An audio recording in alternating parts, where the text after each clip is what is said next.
The sun was lowering behind the red hills of Santa Fe, painting the sky with soft gold and fading pink. In the middle of that quiet glow stood Clara Mendez, trimming the last branch of her peach tree. Her hands were small and lined, but strong. She had worked this orchard for more than 20 years, ever since her husband Javier had planted the first saplings after their wedding. Now the trees stood tall, their leaves whispering with the wind, carrying the scent of earth and ripe fruit. It was her world, peaceful and alive, a little piece of love still growing long after Javier was gone. Clara wiped sweat from her forehead with the back of her gloved hand and looked toward the house. The paint was fading on the porch rails, and the windows needed cleaning. But it was home, her home. Every corner held memories. Javier's old hat hanging by the door, the faded photo of their daughter Isabella laughing in her graduation gown. Clara smiled softly at the thought. Isabella had always been her pride, smart, beautiful, and full of dreams. After Javier's passing, raising her alone hadn't been easy. There were days Clara worked double shifts at the school cafeteria just to pay the bills and keep the orchard alive. But it had been worth it. Every sacrifice, every sleepless night. Because Isabella had made it. She'd graduated, found work, and recently married a man who promised her a good life. Clara was pulling weeds near the fence when she heard the sound of a car coming up the dirt road. Her heart lifted immediately. Only one person drove that shiny black SUV down her little lane. She wiped her hands on her apron and hurried to the gate, just as the car stopped in front of her yard. Out stepped her daughter, radiant as ever, in a flowing cream dress, her dark hair shining in the last light of day. Beside her was Daniel, her husband, tall, handsome, and dressed in a crisp shirt even in the heat, and from the back seat came another woman, elegant, with silver earrings that sparkled like frost. "Mama," Isabella called, running into her arms. Clara hugged her tightly, breathing in the familiar perfume that used to linger in her room when she was a teenager. "My darling," Clara said softly, "you look beautiful. How was the drive?" "Good," Isabella said, smiling. "We wanted to stop by on our way to dinner." "I wanted you to meet Daniel's mother." Clara turned and offered a polite smile. "It's nice to finally meet you, Mrs. Velasquez." The older woman gave a smile that didn't quite reach her eyes. "Please call me Teresa. I've heard so much about you. You have such a charming little place here." Clara heard the pause before the word charming. Her eyes flicked toward her orchard, the rows of trees neatly spaced, the small white house with chipped paint. It wasn't fancy, but it was full of heart. She only nodded. "Thank you. Would you all like to come in? I can make coffee." "Oh, no," Teresa said, waving her hand. "We're already late for our dinner reservation. I just wanted to see the orchard Isabella keeps talking about." She looked around as if inspecting it, her lips pressing into a thin line. "It's very humble. How quaint that you manage it yourself." Clara felt the sting in her words, but didn't show it. "Yes," she replied calmly. "These trees have been my company for many years. They take care of me as much as I take care of them." Teresa smiled again, but her eyes had already moved away, back to her expensive car. Daniel checked his watch. "We should be going soon," he said. "Oh, and Clara, we wanted to tell you something." Isabella reached for her mother's hand. "Mama, we're moving next month, closer to Daniel's parents' place. His family has some extra land and Daniel will help manage their business." Clara's heart sank, though she kept her voice steady. "That's sudden. You just settled here." "I know. Isabella said quickly, "but it's such a good opportunity, and Teresa has been so generous. She even offered to help us furnish the new house. Isn't that amazing?" Teresa's face softened into a satisfied smile. "Family should help family," she said sweetly. "And I want Isabella to live comfortably, not out here in the middle of nowhere." Clara's hands tightened around her gardening gloves. "Of course," she said softly. "Every mother wants the best for her child." Daniel smiled, oblivious to the tension. "Exactly. And once we're settled, we'll invite you over. The place has a guest house, much larger than this one." He said it kindly, but the words hurt anyway. Clara only nodded. "That sounds nice." They stayed only a few more minutes. Teresa admired a few peaches, making small remarks about how she used to buy better ones from a supplier up north. Daniel talked about business, while Isabella avoided her mother's eyes. When they finally left, the car's engine stirred up dust that hung in the air long after the sound faded. Clara stood by the gate, the evening quiet again. The orchard stretched behind her, glowing in the last light. She walked slowly between the rows of trees, touching the bark as she went. The silence pressed against her chest. She thought of how, when Isabella was a little girl, she used to run between these same trees, her laughter echoing through the air. Clara remembered, packing homemade lunches and telling her stories while they picked fruit together. Now, her daughter was driving away into a world that seemed too shiny, too cold. When she finally returned to the house, Clara boiled water for tea. The clock ticked softly on the wall. On the table lay a small photo of Isabella and Daniel at their wedding, smiling, glowing, surrounded by white roses. Clara traced her finger over Isabella's face. "I hope he takes care of you," she whispered. Outside, the wind picked up, rustling the orchard leaves. The first star appeared in the darkening sky. Clara stepped out onto the porch, her teacup warm in her hands, and watched the light fade over her land. She didn't know that this was the beginning of a long storm, that this peaceful orchard, her heart's home, would soon become the battlefield of her greatest test. For now, she simply stood there, letting the cool air touch her face, whispering a quiet prayer. "Please, God, keep her safe and help me be strong." The night deepened and the orchard shimmered under the moonlight, still, steady, waiting. The days after Isabella's visit passed quietly, too quietly. The laughter that used to fill the little house was gone, the sound of footsteps on the porch, the soft hum of a voice calling "Mama," all gone. In their place was the steady rhythm of the clock, ticking through the long afternoons.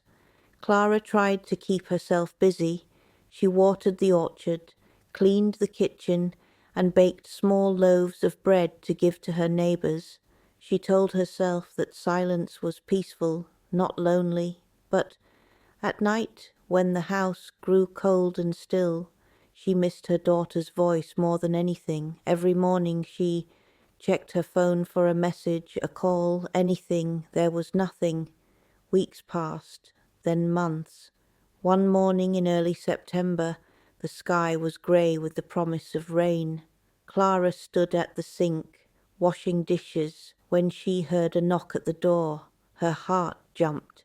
She dried her hands quickly and hurried to open it, only to find her neighbor Mateo standing there, holding a brown paper bag. "Buenos dias, Clara," he said with his kind smile. "I brought some fresh bread from the bakery. They had extra. Gracias," she said softly, stepping aside to let him in. Mateo had been her neighbor for nearly 20 years, a quiet man with a gentle face. He'd lost his wife years ago, and now spent most of his time repairing fences or tending his goats. They shared a friendship built on small favors and easy silence. "You've been too quiet lately," he said, setting the bag on the counter. "No visitors?" Clara shook her head. "No calls, no messages. Isabella is busy, I suppose." Matteo frowned. "Busy or forgetting where she came from?" Clara gave a sad smile. Maybe both. He didn't press her further. Instead, he sat with her for coffee and talked about the harvest festival coming next month. His voice was calm and steady, like a comforting hand on her shoulder. When he left, the rain had begun. Clara stood by the window, watching the drops hit the soil between the trees. Everything smelled of wet earth. She thought of the time she and Isabella would run outside during the first rains of autumn, laughing and spinning in the mud. She missed that girl, the one who used to chase butterflies and kiss her mother good night. The woman Isabella had become felt far away now, as if she belonged to another life. That afternoon, Clara decided to go through some old papers in her desk. She kept every important document neatly in a wooden box. The deed to the orchard, her late husband's life insurance papers, and the small savings account she'd built over the years. As she organized them, a sound caught her ear, the crunch of tires on gravel. She looked out the window, expecting to see Matteo again. Instead, she saw a courier van stopping by the front gate. The driver stepped out, waved, and called, "Delivery for Mrs. Mendez." Clara opened the door and signed for a large envelope. "Who is it from?" she asked. The man shrugged. "Just says Velasquez and Company. Have a good day." The name made her chest tighten. "Teresa Velasquez, Daniel's mother." She frowned, closing the door behind her. She carried the envelope to the table and stared at it for a long moment before opening it. Inside were several printed pages, neatly stapled. The top page had bold letters, "Agreement for Supply and Management Rights, Mendez Orchard." Her eyes moved down the page, confusion growing. It looked like a business contract, giving Teresa's company full control over her orchard's produce for the next 5 years. In return, Clara would receive monthly compensation, a small amount of money that barely covered her water bills. Her heart began to pound. She turned the page and froze. At the bottom of the contract was a signature, her name written neatly in black ink. Clara Mendez, but it wasn't her handwriting. Her hands shook as she flipped through the pages. Each one had initials that weren't hers. Her throat went dry. "No," she whispered. "No, this can't be real." She read the fine print again and again. The signature was dated 2 weeks ago, around the time Isabella had last posted a photo online of herself and Daniel smiling at some gala, dressed in expensive clothes. Clara's mind raced. Had Isabella known about this? Did she sign for me? She sat down slowly, pressing her hands against the table. The rain outside grew heavier, the sound of it filling the silence. Her phone lay nearby. For a long time she stared at it, debating whether to call her daughter. Finally she did. The phone rang. Once, twice, 3 times, then voicemail. She tried again. The same. Finally, Isabella answered on the 4th call. "Mama, hi, sorry, we're at dinner. Can I call you back?" Clara's voice trembled. "Isabella, I just received some papers from Teresa's company. It says I gave them rights to my orchard. My signature is on it, but I never—" "Oh, that," Isabella interrupted quickly. Her tone was light, but nervous. "Mama, it's fine. Teresa said it was just a temporary agreement to help distribute your fruit better. I signed for you because you hate paperwork. You'll make more money this way." "You signed for me?" Clara repeated, disbelief rising. "Without asking me." Mamma, Isabella sighed. Please don't be dramatic. It's all legal, Daniel checked. You'll still get paid, and Teresa knows what she's doing. Trust me, trust, Clara whispered. Her voice broke. You took my name, my orchard, without my permission. Stop acting like this, Isabella snapped. Teresa is family now. She's helping all of us. Don't ruin this with your pride. Clara couldn't speak. The silence on the line stretched painfully long. Finally, Isabella said, I'll call you later, okay? And hung up.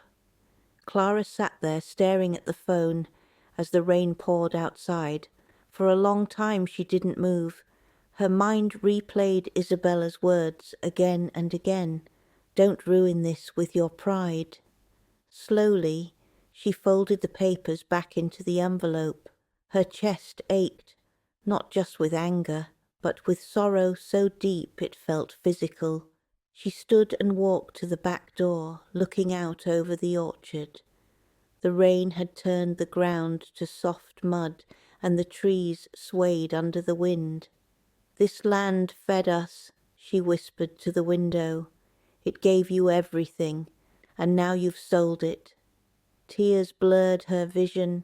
She pressed her forehead against the glass, the cold seeping into her skin.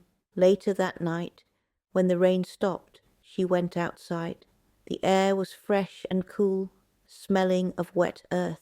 The moonlight fell on the trees, silver and soft. She walked among them barefoot, her nightgown brushing against her ankles. The leaves dripped rainwater, glistening like tears. She touched one trunk gently, as if comforting an old friend. I won't let them take you, she said softly. I built this with my hands. I won't let them take what's mine. A single tear slipped down her cheek. The orchard stood silent, listening. Somewhere deep inside her heart, something small but fierce began to stir.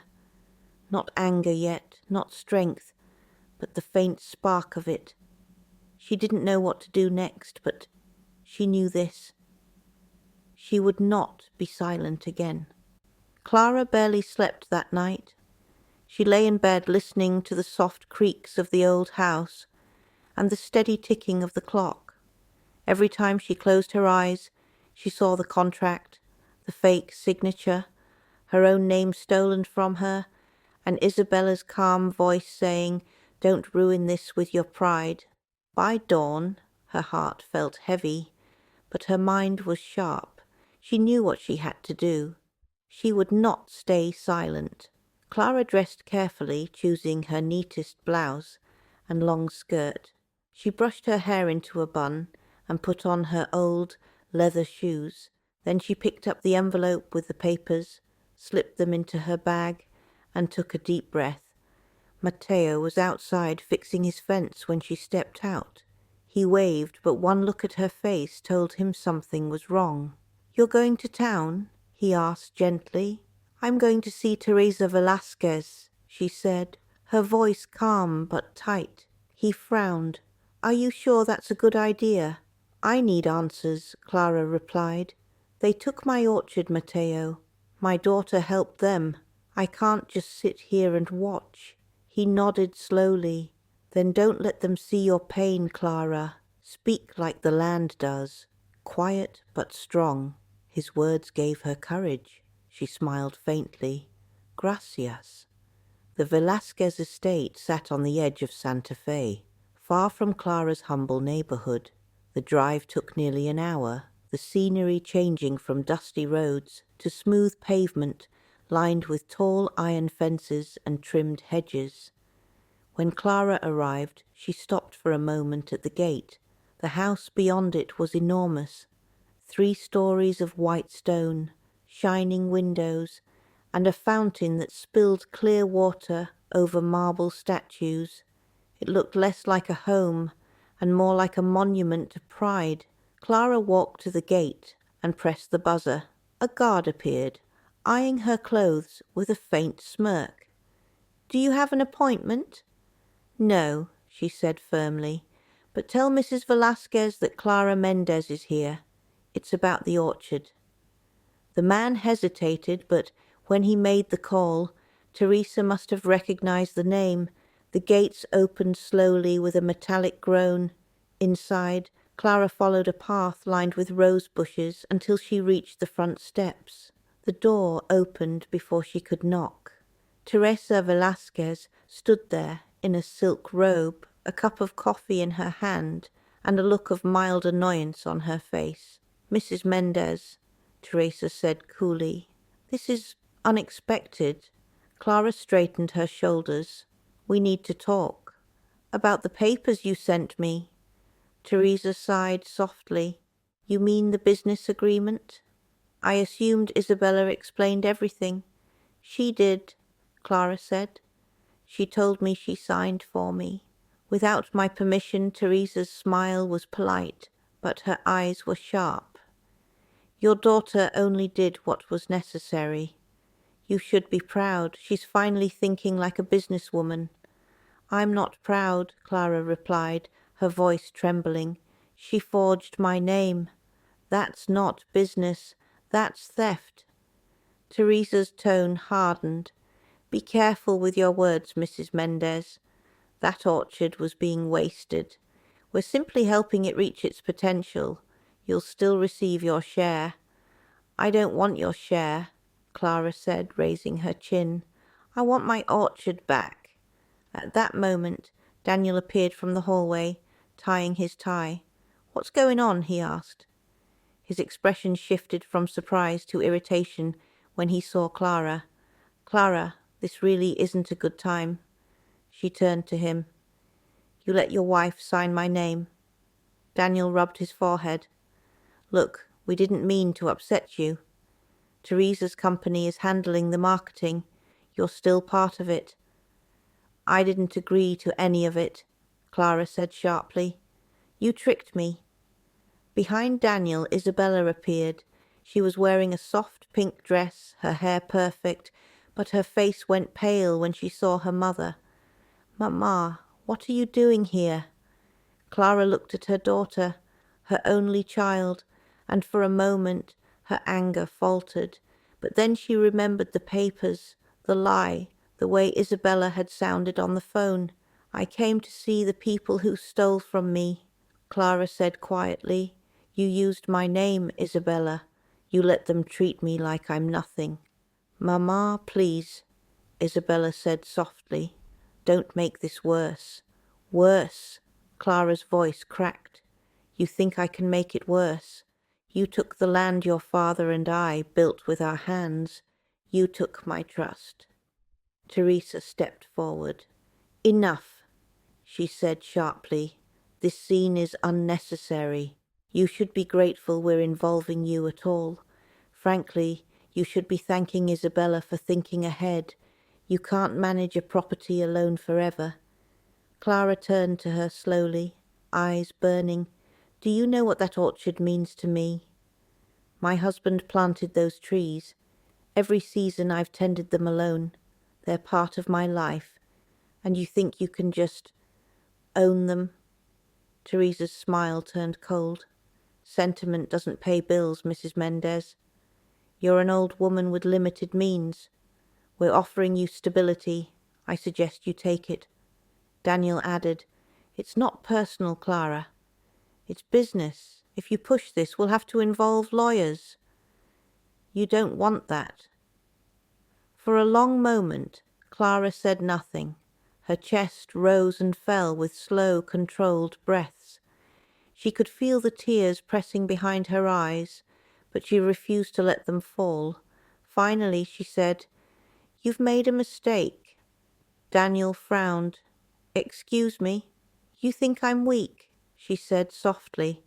"You think you can take what's mine, and I'll bow my head and walk away. But I won't." Isabella took a step forward, her eyes full of guilt. "Mama, por favor, don't do this. Teresa's just trying to help Clara turn to her. Is that what you tell yourself so you can sleep at night?" Isabella's lips trembled. "I didn't mean—" Clara raised her hand gently, stopping her. "I loved you more than anything in this world. I worked until my hands bled to give you a better life. And this is what you do with it." Teresa sighed impatiently. "I think we're done here." Clara looked at her one last time. "You may have money, Mrs. Velasquez, but you have nothing worth keeping. Not love, not honesty, not peace." Then she turned to her daughter. Her voice softened, but her words cut deeper than anger. "When you lose everything, and you will, you'll remember the day you let this woman speak for you." Without another word, Clara walked toward the door. No one tried to stop her. Outside, the sun was blinding after the dim coolness of the mansion. Her shoes crunched against the gravel as she walked down the long driveway. Behind her, she could hear Teresa's voice, calm and amused, saying something to Daniel, followed by the faint sound of Isabella crying. Clara didn't look back. When she reached her car, she leaned against the door for a moment, her breath shaky. The tears she had held in now came, slow and silent, but mixed with the pain was something new, a quiet, simmering strength. They thought she was helpless. They thought she'd accept their cruelty. But the land had taught her patience, and patience had taught her power. By the time she started her engine, her decision was clear. She would not give up the orchard. She would find help, and she would fight for what was hers, not for revenge, but for her own peace. As she drove away, the mansion shrank in her rearview mirror, a pale shadow against the bright desert sky. Ahead, the long road stretched toward home, where her trees waited for her, silent, loyal, and strong, just like she would have to be. The next morning, the air was crisp and clear, carrying the faint scent of oranges from the orchard. Clara stood at her window, watching the sunrise paint the sky in shades of gold and rose. For the first time in weeks, she didn't feel crushed beneath the weight of betrayal. The pain was still there, sharp, deep, but beneath it something had begun to grow. Resolve. She had spent the night replaying everything Teresa had said, every insult, every cold smile, every word from Isabella that had cut through her heart. She realized then that silence was no longer an act of peace. It was surrender, and she would not surrender any more. She stepped away from the window and picked up her phone. Her hands shook slightly as she dialed Mateo's number. He answered on the second ring. "Clara, I'm going to fight," she said simply. "I'm going to take them to court." There was a pause, then Mateo's steady voice. "That's the Clara I remember." An hour later, she stood outside the law office on the corner of Arroyo and Main, a small brick building with a faded sign that read, "Luis Herrera, Attorney at Law." The bell above the door jingled softly as she stepped inside. The office smelled of paper, dust, and coffee. Behind the desk sat a man in his early 40s with glasses and a kind expression. He looked up from his computer and smiled. "Good morning. How can I help you, ma'am?" "My name is Clara Mendez," she said. "I need help with a property matter. Someone forged my signature and took my orchard." His eyebrows lifted slightly. "That's a serious claim, Mrs. Mendez." "Please, have a seat." She handed him the envelope with the documents. He spread the papers out across his desk, his eyes scanning each line carefully. His brow furrowed as he turned to the page with her signature. He murmured. "You said this was signed without your permission?" "Yes. My daughter and her husband gave my land to Teresa Velasquez. I never agreed." He nodded slowly, leaning back in his chair. "Mrs. Velasquez, I know the name. Her company, Velasquez Estates, is in trouble, lots of debt, hidden under shell partnerships. If what you're saying is true, this isn't just fraud. It's a clear case of coercion." Clara's breath caught. Debt? He tapped the papers. Oh yes, they've been buying up property to use as collateral for bank loans. Your orchard is just another piece of their puzzle. But if this signature wasn't legally authorized, those deals could fall apart. He looked up at her. Do you want to fight this? Clara met his eyes. More than anything.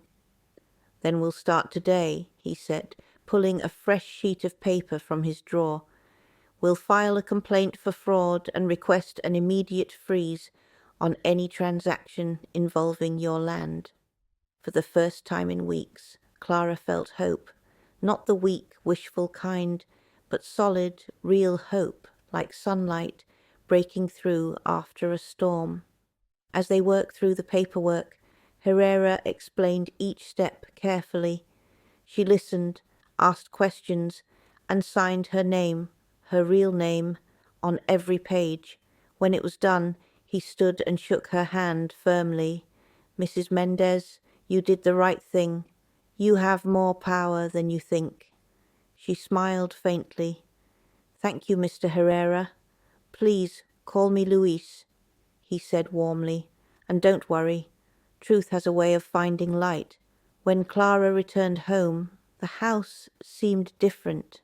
The walls still bore the marks of time, and the paint on the shutters was faded and cracked, but she no longer saw decay. She saw beginnings. She changed into her work clothes, tied her hair back, and stepped outside with a bucket of soapy water and a brush. Slowly she began scrubbing the shutters clean. The sun rose higher and sweat rolled down her neck, but she didn't stop. She cleaned the windows, swept the porch, and even patched a broken step. By afternoon, she stood back and looked at her progress. The house didn't look perfect, but it looked alive again. As she stood there catching her breath, Mateo appeared, carrying a small basket of marigold seedlings. I thought these might help, he said. You always used to plant them along the fence. Clara smiled, the corners of her eyes softening. You remembered. Of course I did. You said marigolds keep sadness away. She took the basket gently. Maybe they still can.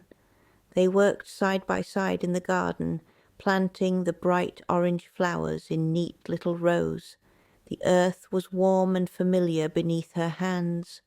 For the first time in months, she felt connected to the land, to herself, to life again. When they finished, the sun was dipping low, bathing the yard in a soft amber light. The marigolds glowed like small flames in the fading day. Mateo wiped his brow. Looks better already. Clara nodded. It's a start. He hesitated. Are you ready for what comes next? Court cases can be long, ugly. Clara looked toward the orchard in the distance. The trees swayed gently in the evening wind, their leaves whispering secrets to one another. I'm not afraid any more, she said. They took what was mine because they thought I was small. But the land raised me to be strong. I'll stand for it, no matter how long it takes. Mateo smiled proudly. That's the spirit. She turned to him, gratitude in her eyes. Thank you, Mateo, for believing in me when I didn't. He shrugged softly. I just reminded you who you are. That night, Clara lit a single candle on her kitchen table. The room was quiet, except for the faint hum of crickets outside. She sat with her notebook open, writing in her careful hand, greater than. They thought they could bury me, but I am the roots. Tomorrow begins the fight. When she finished, she closed the notebook and leaned back in her chair. The flickering candlelight danced across her face, revealing not the broken woman she had been, but a woman reborn from pain, steady and certain. In the distance she could see the outline of the orchard through the window. The moonlight touched the leaves, turning them silver. Clara whispered softly, We'll take our first step together. And for the first time since it all began, she slept peacefully, knowing that the next morning she would wake not as a victim, but as the rightful owner of her story. Autumn came slowly to San Ildefonso. The mornings were cooler now, the air thick with the scent of ripening oranges. The orchard, once quiet and heavy with sorrow, began to hum again with life. Clara walked among the trees, feeling the earth firm beneath her feet. She touched the bark of each trunk as if greeting an old friend. The fruits hung full and golden, ready for harvest. For years she'd sold her fruit through the cooperative, but now, with Teresa's shadow hanging over everything, Clara decided to do something different, something that was hers alone. That afternoon she painted an old wooden sign and nailed it beside her gate. The letters were crooked but bold: Mendez Orchard, fresh fruit, fair price. It was simple, honest, hers. She set up a small stand near the road, a wooden table covered with a white cloth, baskets of oranges and lemons neatly arranged. The first day she stood there from morning until evening and sold only 2 baskets, but she didn't lose hope. She greeted everyone who passed, smiled, and handed out samples to children walking home from school. By the end of the week, word began to spread. The woman who had lost everything was standing tall again. People admired her courage, and they were tired of Teresa Velasquez's arrogance. One morning, as Clara arranged her fruit, Mateo arrived carrying a crate of apples. "From my cousin's farm," he said. "He heard about your stand and wants to help." Clara smiled warmly. "Tell him thank you." Every bit helped soon. Others followed. Mrs. Rosales brought honey jars to sell beside the fruit. The baker, from down the street, offered to trade pastries for fresh lemons. By the second week, there was a small line at the stand each morning. Children laughed as they picked the ripest oranges. Old men sat nearby, talking about how Teresa's trucks were now returning half empty. People were choosing Clara.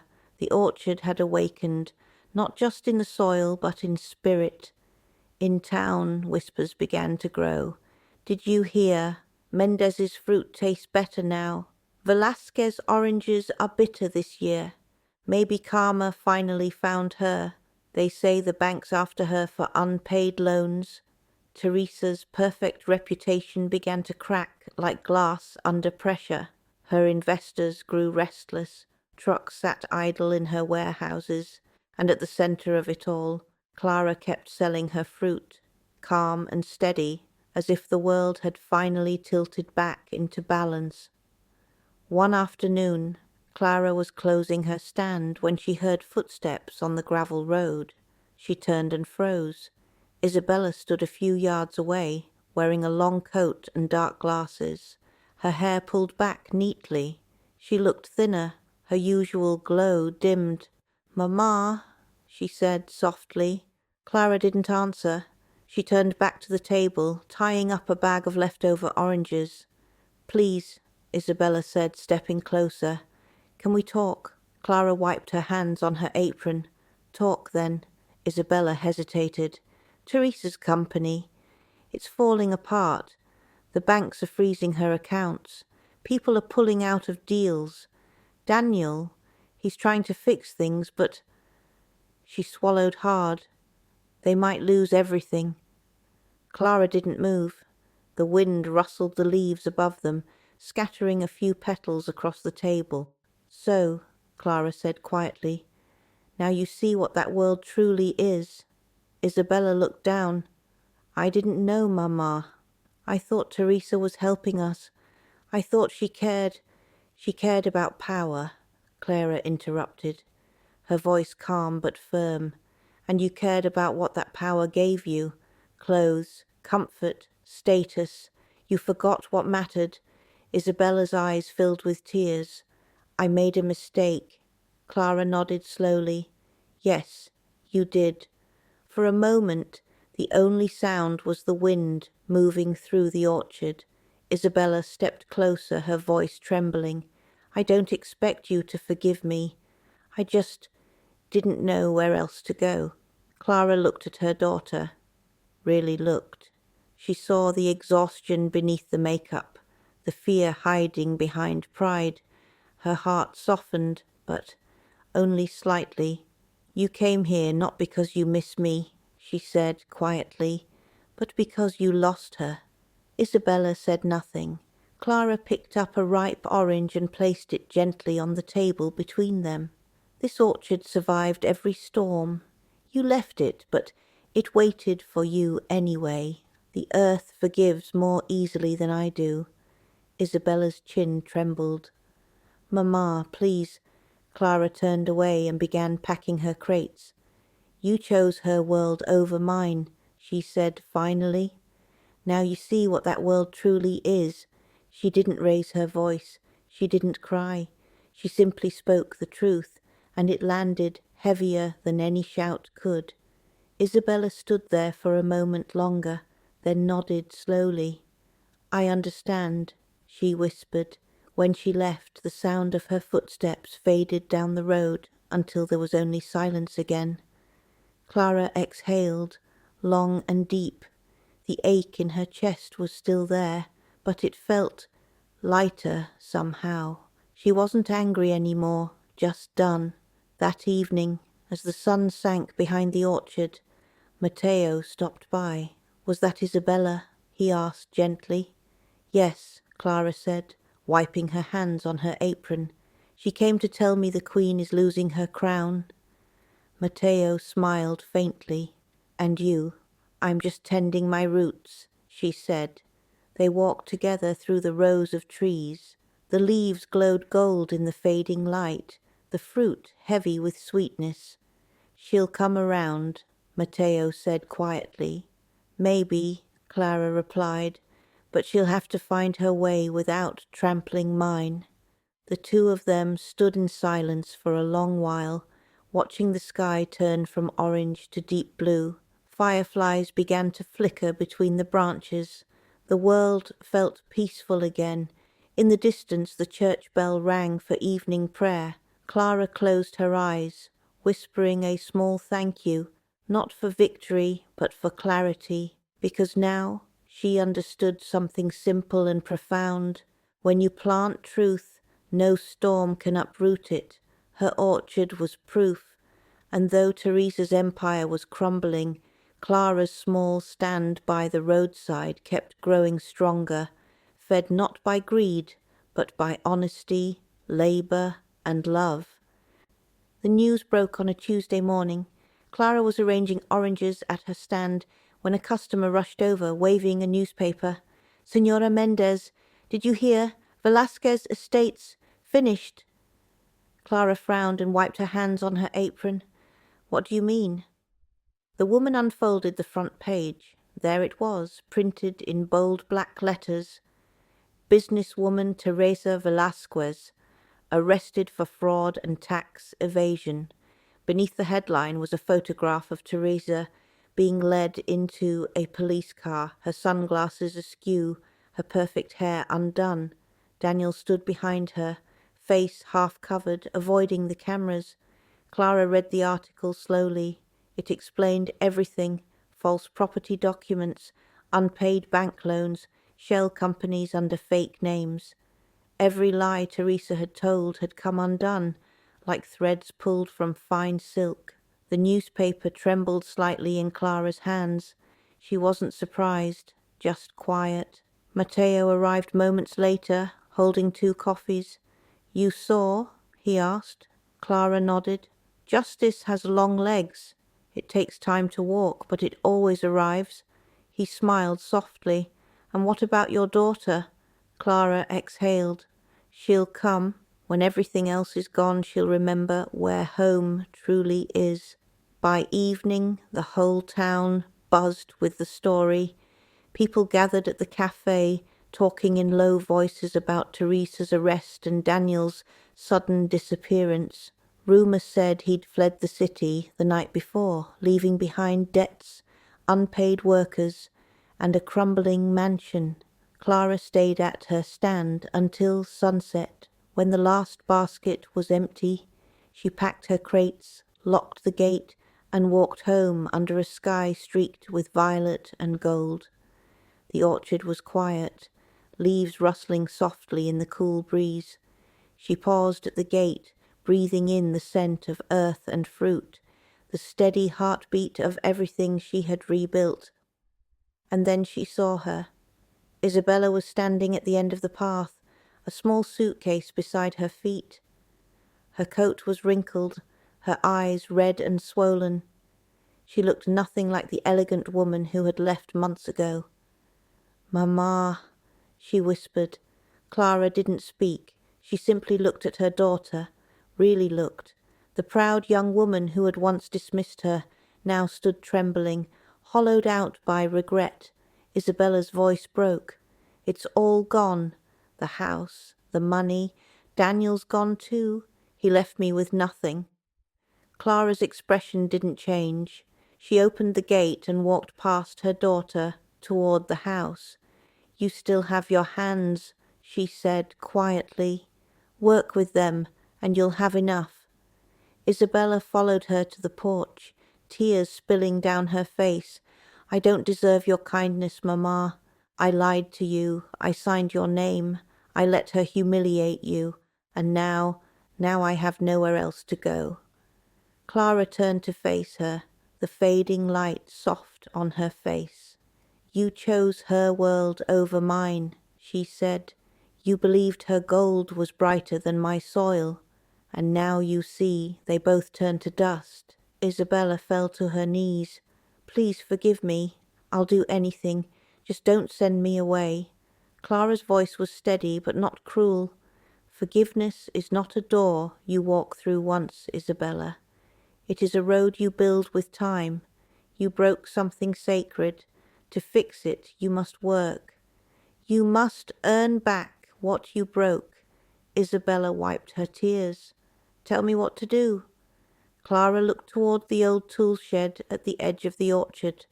The wooden structure was small but clean, a place she'd used for storage since her husband's death. "You can stay there," she said simply. "There's a cot and a blanket. Tomorrow you'll help with the harvest.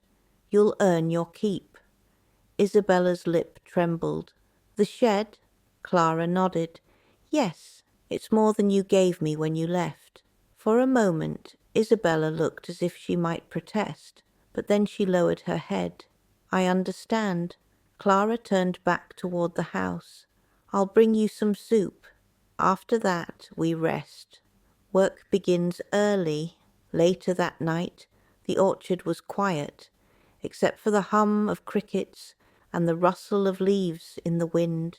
From her window Clara watched as Isabella lit a small lantern in the tool shed.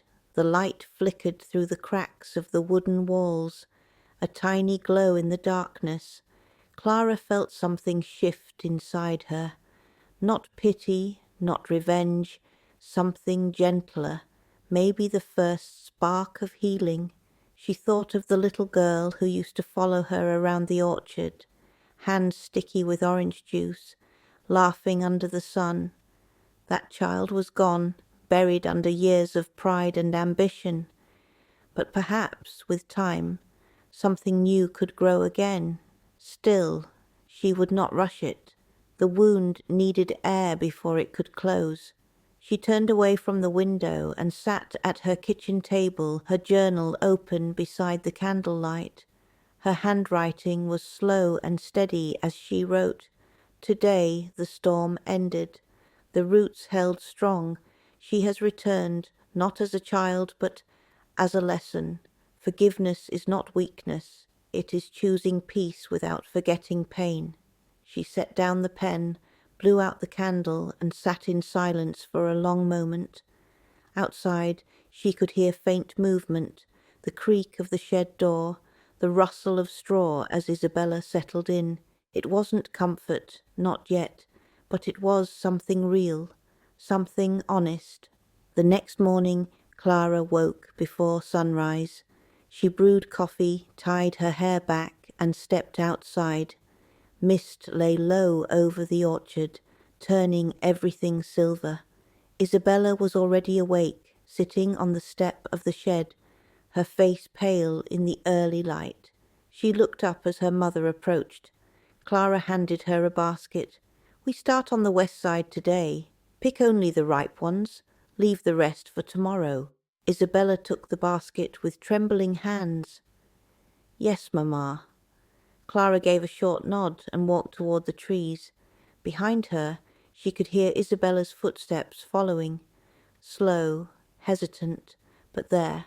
The orchard glowed softly in the dawn, dew clinging to the leaves. As the two women began to work side by side, the sun rose higher, lighting the fruit, until it looked like small lanterns hanging from the branches. It was not reconciliation yet, but it was the beginning of one. For Clara, that was enough. Winter arrived quietly in Valle Verde. The trees stood bare, their branches reaching out like hands waiting for spring's warmth. Snow fell gently over the orchard, covering the scars of old seasons, and for Clara, that blanket of white felt like a sign, a pause before new beginnings. The orchard no longer looked abandoned. The little fruit stand, Mendez Orchard, stood proud at the edge of the road, its roof now dusted with snow. On the wooden sign, Clara had painted small red apples that seemed to smile through the frost. Each morning she shoveled the snow from the path leading to it, humming softly as she worked. She felt peace in her hands, in her breath, and in the rhythm of her days. But not far from her, another kind of quiet lingered. The old tool shed at the edge of the orchard now served as Isabella's shelter. After Teresa's arrest and Daniel's disappearance, her daughter had returned, broken, thin, and lost. Clara had let her stay, but only there. It wasn't cruelty, it was truth. Some things, Clara knew, had to be rebuilt slowly, brick by brick, apology by action. At first Isabella barely came out. She slept late, avoided her mother's eyes, and spent long hours staring at the snow through the small window. But as days passed, guilt gave way to humility. One morning, Clara found her sweeping the fruit stand porch without being asked.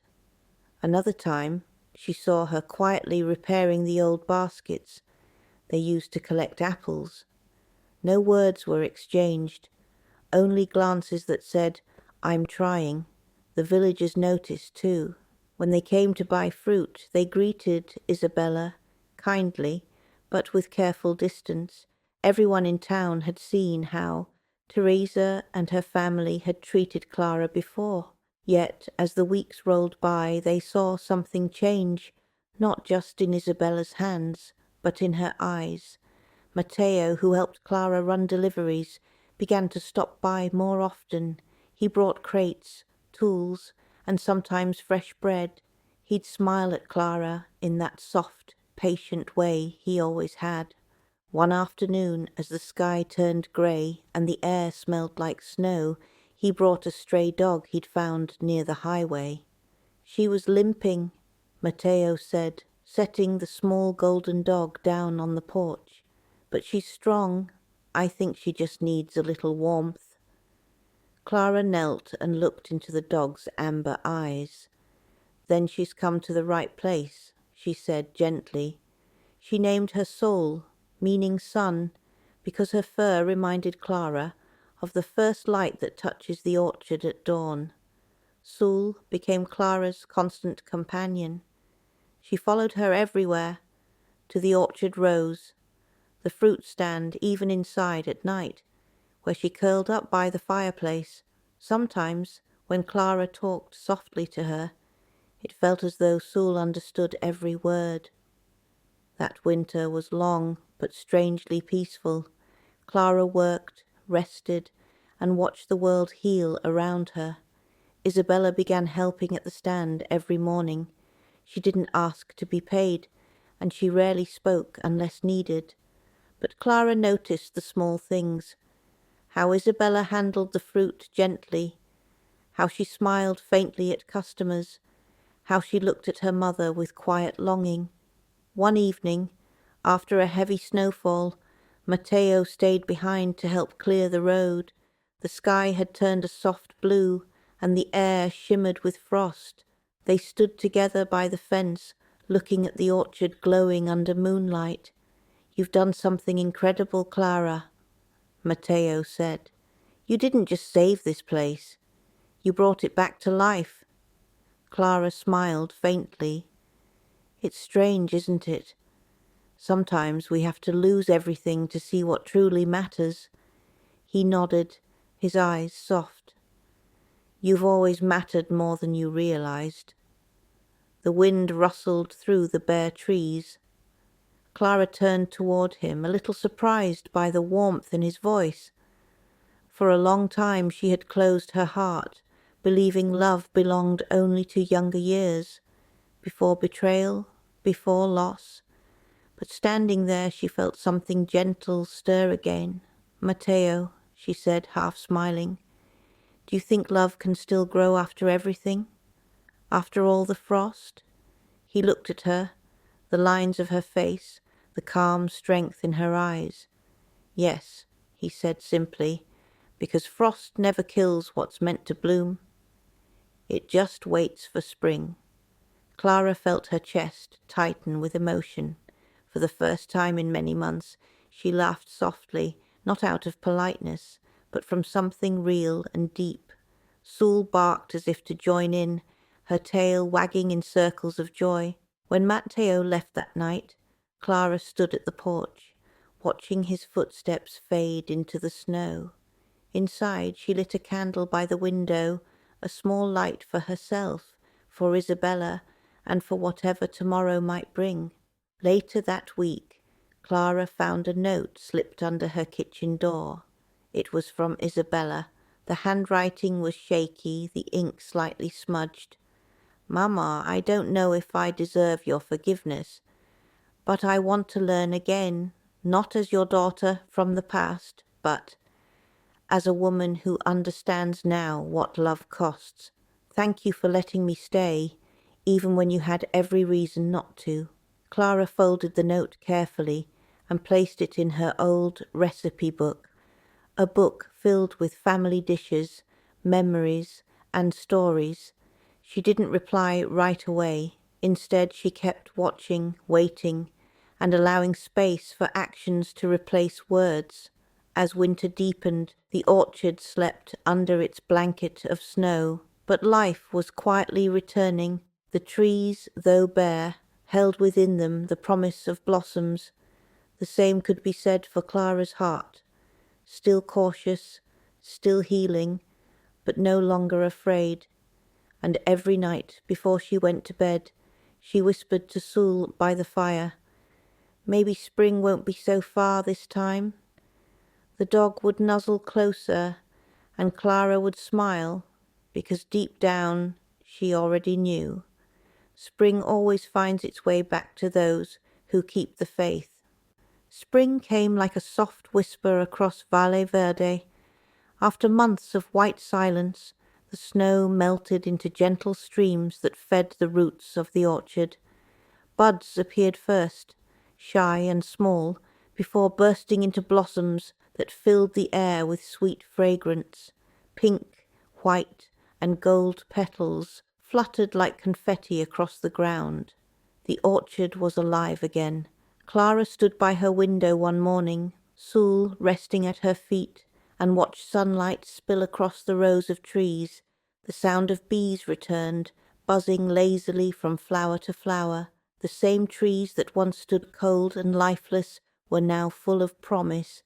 Clara breathed in the scent deeply, her heart swelling with quiet pride. Everything had changed, not just in the orchard, but in her life. The court case had finally ended. Teresa's company had been exposed completely for years of fraud and false ownership. The lawyers confirmed that Clara's land had always been hers by law. When the judge signed the final papers, he looked at her and said, "Mrs. Mendez, your orchard is officially and rightfully yours." She had smiled softly that day, not out of triumph, but relief. She had fought her battle with grace and truth, and won. Mateo was there too, sitting quietly in the back of the courtroom. When she walked out, he handed her a single apple blossom from a branch he'd picked that morning. "For victory," he said with a grin. She laughed, tucking it behind her ear. Now, with the orchard in bloom, Clara decided to host a small reopening party. She wanted it to be simple, nothing fancy, just friends, neighbors, laughter, and gratitude. Word spread quickly through town, and everyone was eager to celebrate the woman who had once been left with nothing and turned it into something beautiful again. On the day of the celebration, Clara woke early. She wore a soft cream dress with tiny blue flowers and a straw hat. Mateo helped set up tables near the fruit stand, while Isabella arranged fresh flowers in glass jars. The villagers brought food, pies, bread, jam, and juice made from Clara's own fruit. Even the children ran around with baskets, picking early strawberries and laughing as petals fell in their hair. For a moment, Clara stood quietly at the gate, looking at the scene. It felt like time had folded back on itself. The orchard was alive, full of the same joy she once shared with her late husband when they first planted those trees decades ago. She could almost hear his voice in the wind whispering, "You did it, Clara." As the afternoon sun warmed the fields, Isabella approached her mother, carrying a small package wrapped in brown paper and tied with twine. Her hands trembled slightly. "Mamma," she said softly, I made something for you." Clara took the package, her fingers brushing lightly against Isabella's. She unwrapped it slowly. Inside was a wooden sign, hand-carved and polished. The letters were simple but beautiful. "The Orchard of Clara Mendez."